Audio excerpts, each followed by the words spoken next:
છગનભાઈ બથવાર અને મારા દાદા જે હયાત છે હાલમાં ભોજાભાઈ બથવાર, અમે પરિવાર સંઘ અહીંયા આવ્યા હતા 1983માં. હું એકાદ વર્ષનો હતો અને એ દરમિયાન મારા દાદા કે જે ભોળેનાથના બહુ મોટા ભક્ત હતા.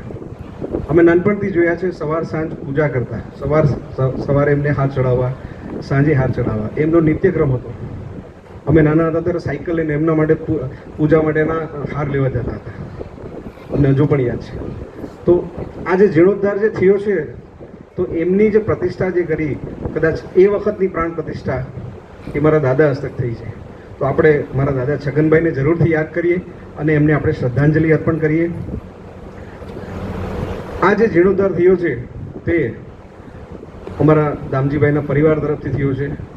અમારા વિજય અમારો ભાઈ છે, એમના દ્વારા થયો છે. એમની એક શ્રદ્ધા રહી હતી અને આજે આ સરસ મજાનું આપણે જોઈ શકીએ છીએ જીર્ણોદ્ધાર થયેલું મંદિર જોવા મળે છે. તો આ પ્રસંગે આપ સર્વ પધાર્યા છો. અમે બથવાર પરિવારમાંથી આપ સર્વેનું સ્વાગત કરીએ છીએ.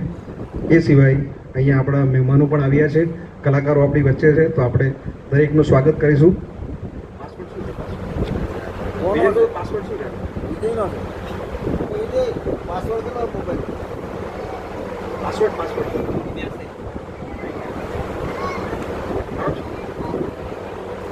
આ સંતવાણી ડાયરા નિમિત્તે કલાકાર દીપકભાઈ બારોટ કે જે અમદાવાદથી આવ્યા છે, નામી કલાકાર છે, તો એમના સ્વાગત માટે હું અમારા વડીલ શ્રી ભોજાભાઈ બથવારને વિનંતી કરીશ કે એમનું સ્વાગત કરે.